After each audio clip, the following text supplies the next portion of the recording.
Hi, my name's Anthony DiMare, and I beat the often path by focusing a lot of time and effort where other people weren't looking, specifically trying to connect the maritime world and community that sort of really is a lifeblood of the way the world works today, even though many people don't think about it, in the technology industry, which is often and I think largely regarded as pervasive and something that is a huge part of our lives now, but very few people have been able to put those two things together.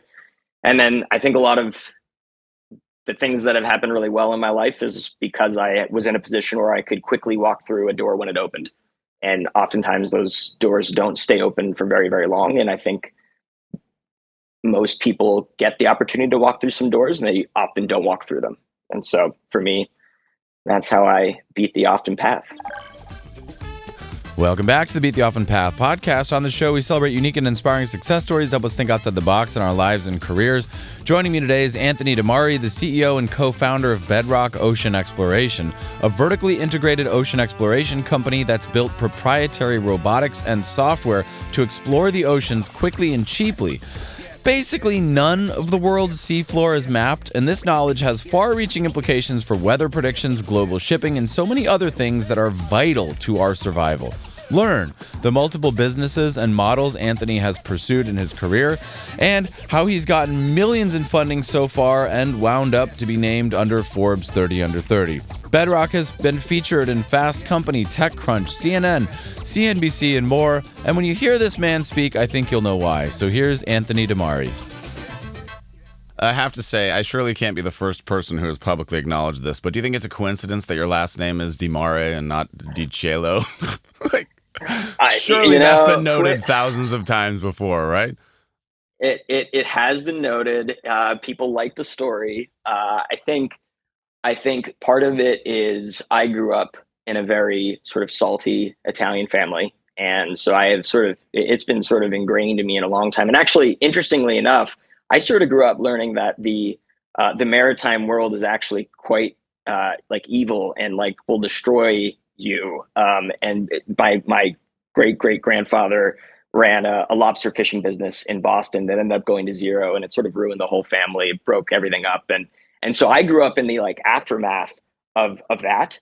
And so actually I sort of found my way back to the ocean through again, my own interests as a human being, not necessarily because I was pushed into this space. I just became personally obsessed and sort of found myself like, I enjoyed a day out on the water better than I did on land. Stuff like that started happening a lot more as I think from the age of like 14 onward, I started realizing like, this is a better way to live life, and I'm personally happier doing it.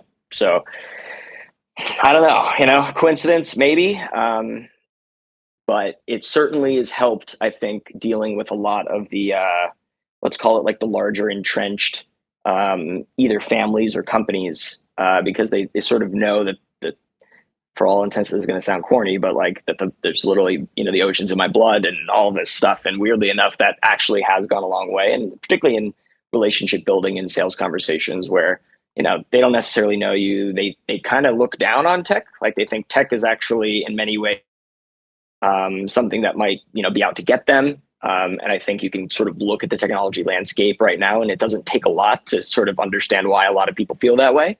So maybe coincidence. I don't know. Yeah, well, just make sure you secure the rights, because that will be the next Pixar film. I can tell already. It's kind of like Coco, but for the sea. Like, and we never go out to the sea. Never, ever.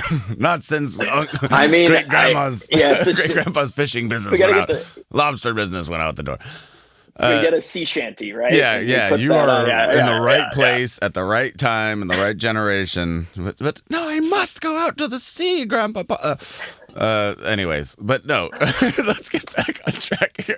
We could go on a hard tangent on that. We could just go just super deep and then say forget all the technical stuff. That is interesting that when I said that as a throwaway, of course, I wasn't aware that there actually is a backstory or that it might have benefited you. But now that you mention it, it does seem like there is, I guess you could say, a traditionalist community, or it goes way back, and something that people who aren't a part of that culture probably don't know. Myself included. Even though I'm a quarter Italian by genetics, I grew up in Denver, Colorado, about as far from an ocean as a human can possibly be. So I have Yeah, you're lucky if you no get a lake, relationship to right? the sea. Yeah. I get on a Yeah. boat that's 100 yards away from the shore, and I'm already panicking and thinking, like, I can't swim back. It's game over. There's Yep. a light breeze, it's game over. But you talk about a couple things in your intro. So one of them is, of course, marrying technology to other things, which is a theme of this show and just life in general right now. A lot of successful people are marrying technology and data in whatever form that is to some other industry where it didn't have those things. That's a theme that we've generally seen as a model for success, as entrepreneurship. But the other thing that you mentioned, I want to touch on because you said going through a door while they're open. I cannot express enough how much I believe that to be true. I believe that there are these waves that come, and I have nothing of the success that you have in that regard, but I have built a couple of startups, and as a marketer, I've worked with these things, and I've seen the way that you think you can force something, but you just can't, and then there are these greater forces, these macroeconomic forces that happen, and when you're in that one, like I built a very large dance music blog at the exact right time with college buddies, and it was Love that. 2010, 11, and I've always loved dance music since I was 10 years old. 96, I was into it. But then the world changed, and suddenly when Avicii was getting pop, all that stuff changed in the world, and Yeah. then EDM became this Yeah. trend. And then the dance blog took off. So there was this door and we walked through it and it became really successful. But if you tried to do that today, it just wouldn't work. There's a million out there. So I'm kind of curious how you found yourself doing both of those things. How did you make this transition into tech from would you say a naval background Yeah. what doors opened and how did you know they were open? Um, wow. Okay. I guess. So one, congratulations on all the success. Like I Many actually was years a ago. frequenter of many of the, there was only like 3 or 4 of them. So there was a likely chance that I actually was reading some of those blogs. Oh, nice. Yeah, totally. That was very much a part of my like college, experience. So that's one thing. And so congratulations. Second, I think I tend to naturally gravitate toward enormous, weird, strange problems. And so when I started, I was a mechanical engineering degree, and then through a strange series of events, ended up at a naval architecture firm in New York City, and I was working on commercial ships and ferries and pleasure yachts and pleasure craft and all these different things. And I was sort of getting this deep, pretty immersive learning experience about how ships were put together and the systems you need to connect to make a ship do what a ship does. And I was,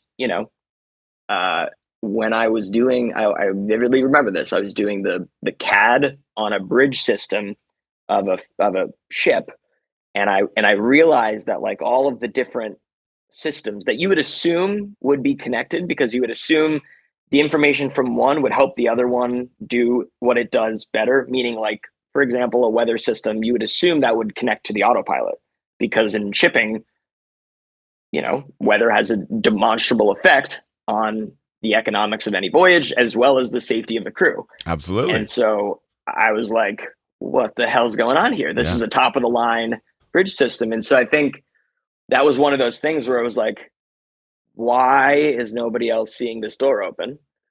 And at the same time, I had this sort of direct connection to another entrepreneur in New York City named Bree Pettis, who had just sold MakerBot at the time.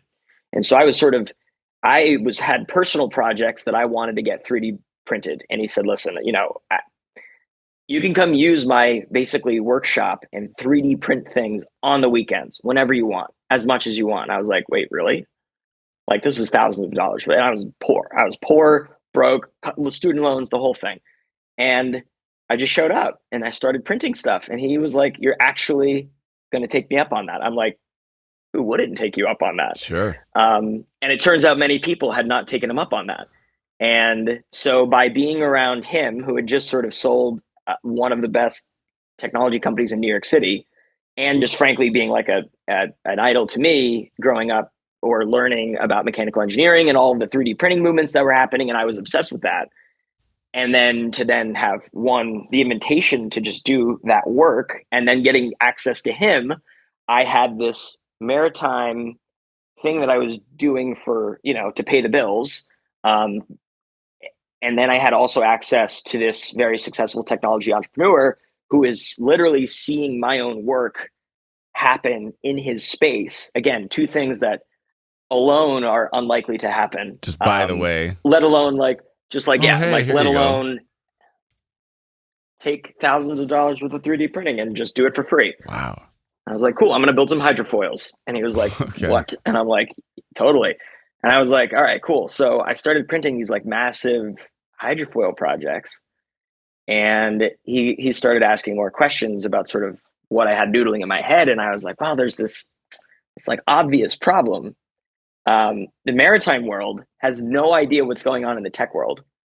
And the tech world has absolutely no idea what's going on in the maritime world. And by association, anybody that has the technology skill sets, in Google and, you name it, right? Any large FANG or even just any of the large startups at the time, they've got no access or understanding of how that world works. And similarly, those people have no idea what goes on in the technology company. So their idea of software is like writing C++ that like sits on a machine and is like never updated again for 30 years. Whereas technology is saying like, we deploy every day, new changes, new updates, rapid iteration, like a completely different mindset. So you had engineers over here not understanding this, engineering's over here not even understanding why they would even operate like that, let alone how they would begin to even work in a company like that, let alone work with a company like that. And I had this unique, like, I'm looking one way and I'm looking the other way, and I'm like, oh, now we're talking about something really, really big. And so if the hypothesis is shipping companies don't have access to all of this different data, that means there's no system that has access to all of that data, which means that there is an inherent inefficiency in the way every single ship globally moves around the world. And it's very hard for the companies to know if they're being efficient or not because they don't have access to the information. Similarly, on the tech side, we're seeing this boom of autonomous vehicles. We're seeing all of these systems starting to come into play where like all of a sudden there's open libraries for machine learning and computer vision and massive data crunching, and AWS was really just starting to like absolutely take off at like levels that we, some people probably definitely predicted.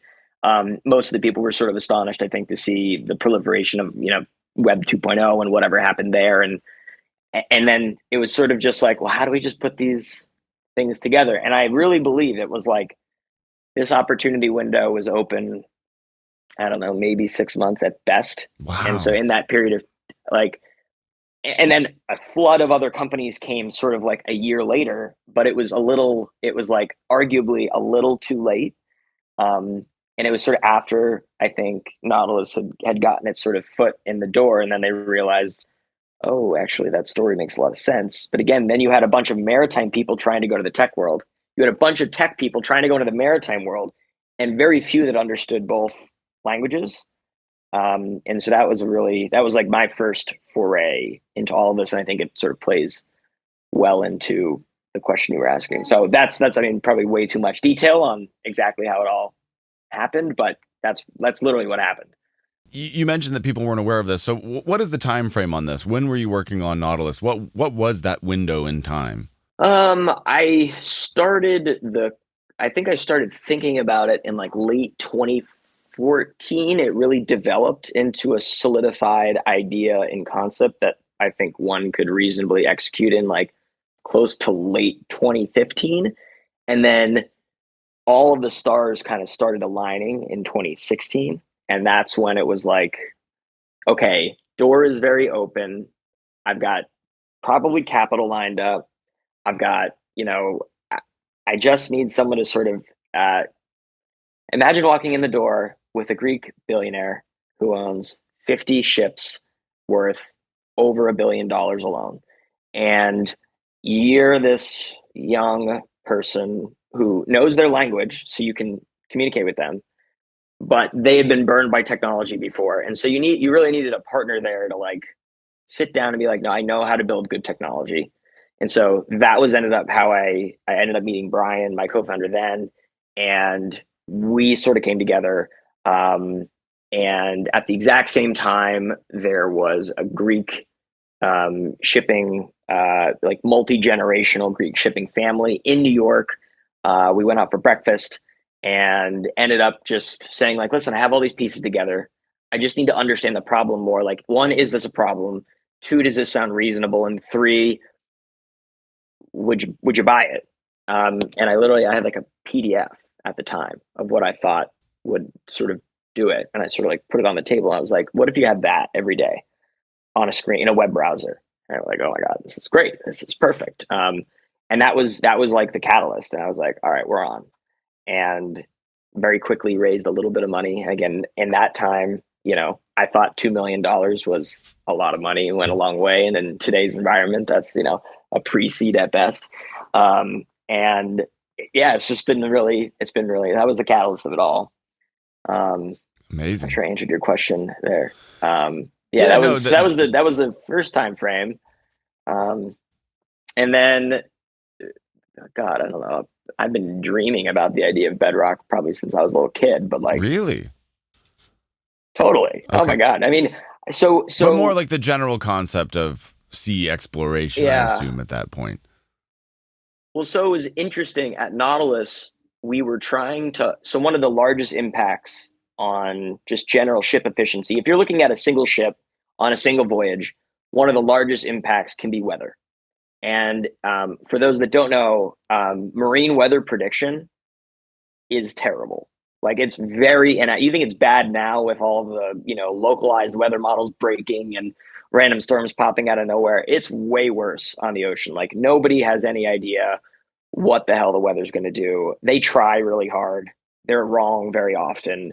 And so we were saying, like, there's got to be like a data first approach or a better way to do marine data. So we brought in some MIT meteorologists and we had them do a lunch and learn at Nautilus. And they were like, yeah, the biggest problem is we just don't understand the shape of the seafloor. So we don't even know the bounding box of how to like let the supercomputers try to model energy movement around the ocean, which actually affects then how weather forms out at sea and usually comes then on land.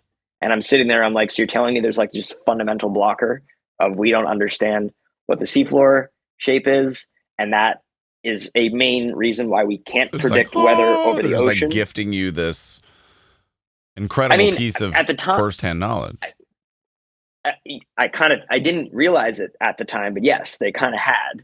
And even then, it was like, well, we can't solve that problem. Like, yeah, we have a little bit of data from the depth sounder on a ship, but the depth sounder is only rated to like 100 meters. So the second the ship gets, because it doesn't need to be any more than that. Like, and so we were like, oh, shit, like, all right, we can't solve that problem. So I hope someone else solves that problem soon. And we I think that was always something that was interesting, but that was the catalyst that I thought about when starting Bedrock. Is originally just, I knew by association from very smart people that the reason, or one of the main blockers to us having a better weather model, which I think is now even heightened in importance, is because we actually don't understand the shape of the seafloor. Now, I had no idea about the commercial opportunity that existed by, mapping the seafloor, but I knew that was a problem that, if solved, someone in the future would likely pay a lot of money for. So that was sort of the initial, like, okay, it's probably worth starting to just look into this for fun, just to start. And I would say that started happening in late 2018. And then I called up my now co-founder, Charles, who was, at the time, he had like just left SpaceX, but he was running the avionics platform for SpaceX Crew Dragon. So all of the guidance systems that got that spacecraft to dock with the ISS and release from the Dragon rocket, that was all him. Amazing. And so I was like, yeah. And before that, he had done manned submersibles.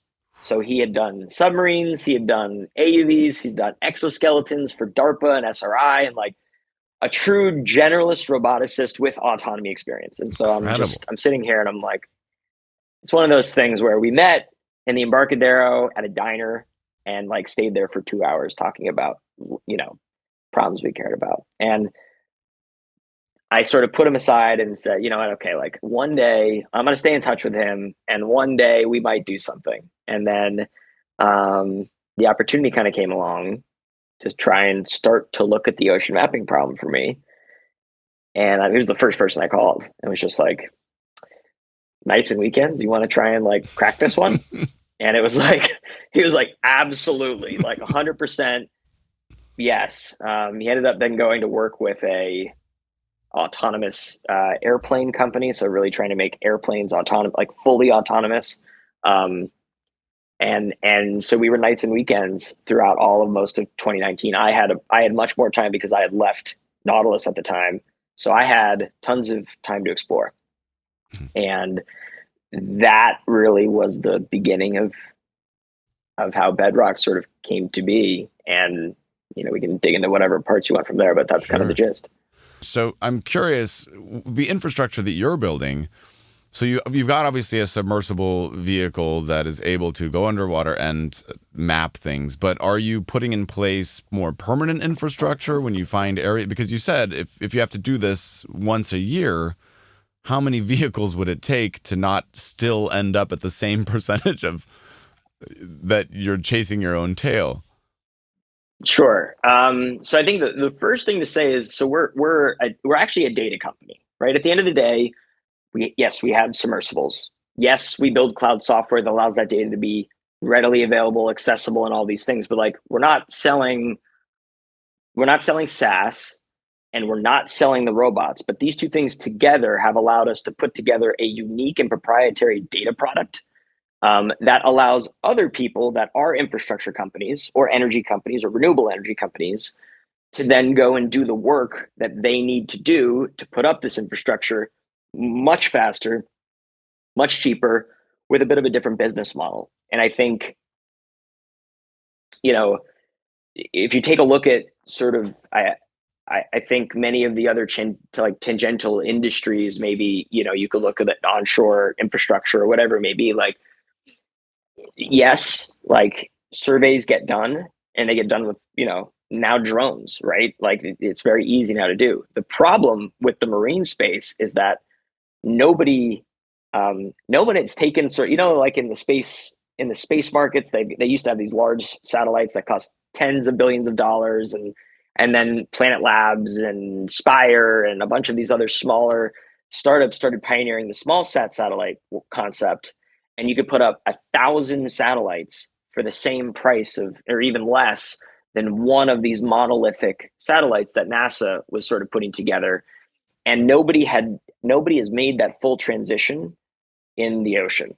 And so particularly ones that were specifically designed to collect these data sets. And that's another kind of important part about what our strategy is that this is, because we don't sell this vehicle to a Navy or to scientists or whatever, and we're actually just selling the data set itself, we got to design an entire system that is collected and optimized to collect these data sets exactly the way we want them to. And instead of saying, I have to make a modular robotic platform because this customer is going to want this and that customer is going to want that, and this one's going to want to tweak it a little way like this. And it leads to a system that is great or okay or meh at a ton of things, but is not excellent at one thing.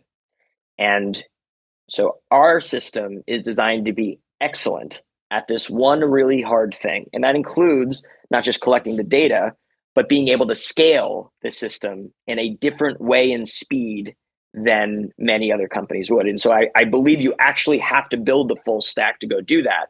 To your question about, how many vehicles does it take? Like we're just finishing the completion of our first assembly facility. So we are doing a lot of the assembly ourselves in-house, and that vehicle or that assembly facility is designed to do about 10 to 15 vehicles a quarter. So by the end of next year, we should have anywhere between 40 to 50 vehicles. In any given scenario, let's just say we're going to for all intents and purposes, let's go with an offshore wind farm site. Let's say it's 100 square kilometers and it's 15 kilometers from shore, something like that, right? We could get away with putting anywhere between 3 to 10 vehicles in the water, relatively from shore, let them transit out to the site slowly, and they're on just a loop.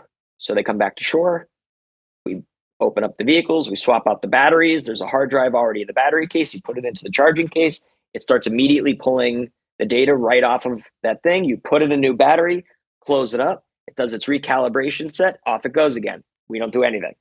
And so when you consider that system and that capability set versus the way it's done today, which is huge ships, 30 to 60 people on board, only really one vehicle, maybe three if you're lucky, if you're using that ship as a mothership for some off-the-shelf robotics. But now you're trying to piece together systems that were never meant to go together, and you could do it. It's just you don't get the full control over all of the different aspects of the system you need to really dial in your solution to get that really high quality data that customers need and desire. And so, you can get away with one vehicle, but that's not where things get interesting, because then you're like, hey, not really any better than a ship at that point. It gets really interesting. We can think at a fleet level, and you can get 3 to 4 operators from Bedrock out to a site in a day with up to 10 vehicles if you have them. And you can do an entire site like that in like less than a week. And because the sonars on board are meant to be closer to the seafloor, they don't have to be as loud and as powerful. It also means that the frequencies we get to use, literally frequencies like, it's like, think of it like audio, like sound, like speakers. The frequencies we use are high enough above a level where marine mammals can hear them. So, kind of like as we get older, we can't hear frequencies above a certain pitch. Marine mammals are the same way. And so if you're above that frequency, you're not damaging them. So it turns out we don't need environmental permits to go do the work either. So literally someone can call us up. We're there in like a day or two. We're mobilizing the fleet the day after that.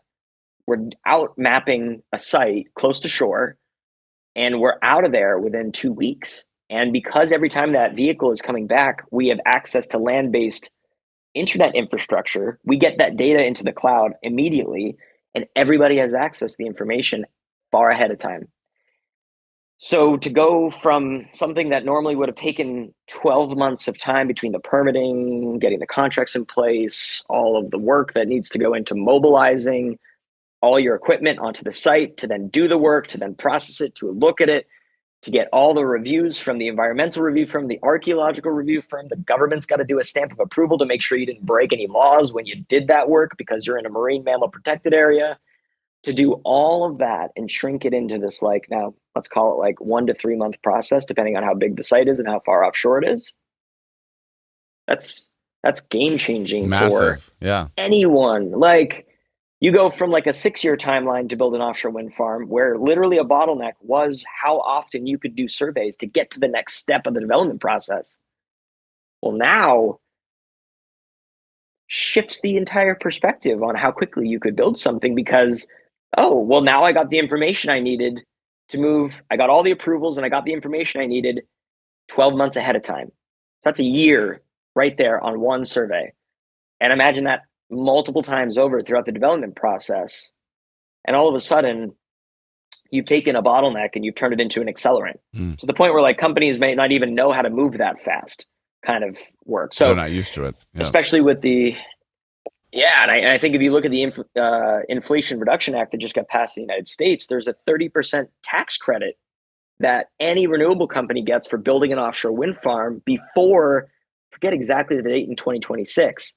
But now there's, not only was there already existing pressures because time is money and these guys are already shedding a ton of money, but now you get a 30% coupon if you can get to construction before a certain date in 2026. And there's a global shortage of survey supply vessels globally, partly because of what's going on in Ukraine. So they are reallocating parts of the fleet to oil and gas exploration again, which is, for better or worse, what's happening. Which means as there's a growing number of sites globally, you can't build ships very quickly. we're going to have 50 vehicles by the end of next year and are expecting to have up to thousands of vehicles within the next 2 to 3 years after that. Nobody will be able to scale a fleet of ships that fast. There aren't even enough shipyards in the world to do it. And so when you put all of those pieces together, you get this sort of beautiful, almost elegant, like worldly solution that you would have only gotten had you made all those previous decisions, which at the time, like 2019, people were like, no way. No way. Like, absolutely not. Like, you're going to replace an $80 million ship with a 200K bomb AUV that you're going to, oh, by the way, design yourself. And then COVID happened. Everyone's like, you got to be, like, I'm sorry, I don't get it. Like, I love the idea, but like, no way. And that's literally, that was like the environment that we started this thing in. Whoa. Which, it's so looking back now, I'm like, yes, it seems like there were a string of, I don't want to, well, sure, lucky fortuitous breaks, good timing across the board at every moment of this. But also the last, I don't know, 2 minutes of you talking was one hell of a pitch. If this was Shark Tank, I would say, shut up and take my money at this point. I say, exactly, right? It makes perfect sense. Obviously, the foresight is there. The intelligence is there. That's all you. That's all your team. And the ability to connect these dots, that's all you. But I think maybe the greatest strength there is to have the stick-to-itiveness to not get distracted, and at a very basic Instagram meme-worthy level to say you believed in yourself enough to go through with this. And I think you're going to reap the rewards. Right?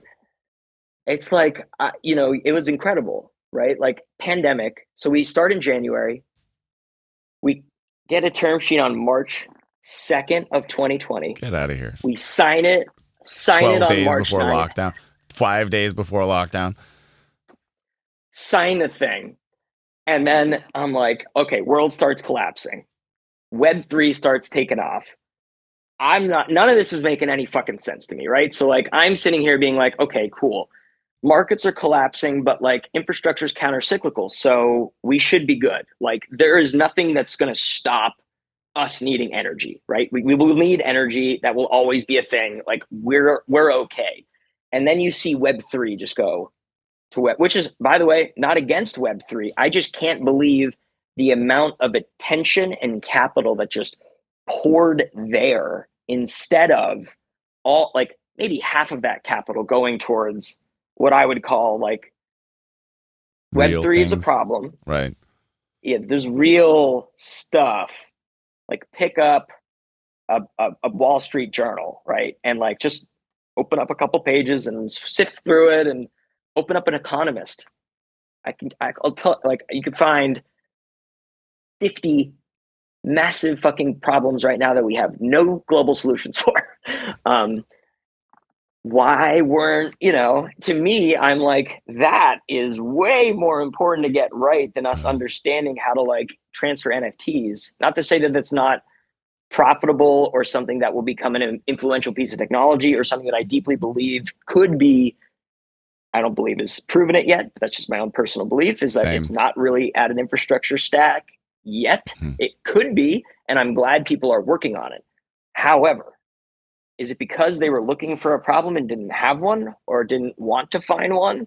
Or is it, it was just wild. And so we had everyone coming to us being like, you're going to become a tokenization company. I'm like, no, like, this is not the point. The point, we have this massive missing data set in the world, and it's critical for all of our futures. We're going to go focus on that one. Right.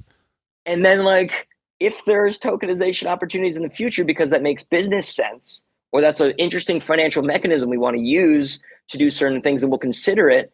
But that's a massive distraction against what we were trying to do. And so it was a wild, it was wild to see that while we were sitting here trying to build, deep robotics, frontier tech like stuff in a pandemic when no one can meet and like you can't be there in person. And so we had to build things and shit. It was like crazy. Yeah, so I think, and there's a couple companies out there that really stayed like heads down and did the hard thing. And now I completely agree with you. I think they're starting to reap the benefits of that. And then And so again, I go props to the team for not getting distracted and Yep.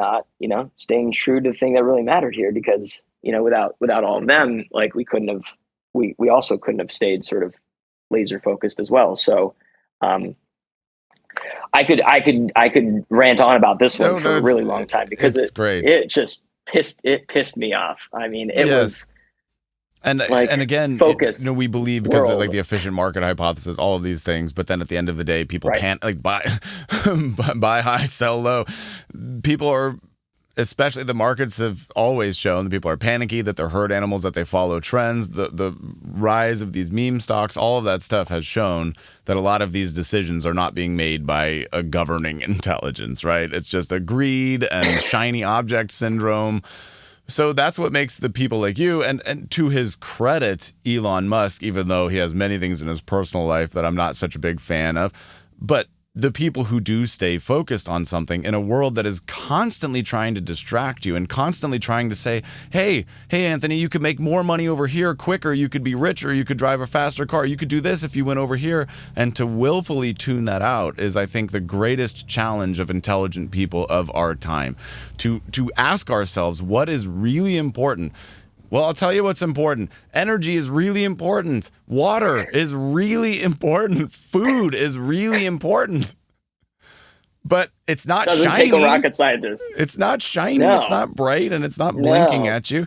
So and I celebrate that because, as we said at the very beginning of this, unfortunately, it's rare. And it's also good not to be cynical. Elon as well. Yes. Right? It's good not to be cynical and to just not throw your hands up and say we're screwed, but you've said, no, like I'm just going to stay. And like you said, I'm not going to do these 10 things badly. I'm going to do one thing excellently. So I learned a lot from this. I know we've gone over, and I want to be very respectful of your time. I think you probably got a million meetings to go to today. But this has been... I got to go catch a train right now. Okay, this has been profound for me. I've picked up a lot. I'm just super grateful for you to brain dump here and share your thoughts and ideas. I am even more impressed with what you're up to, having talked to you now, than I was before, just based on the output that I saw.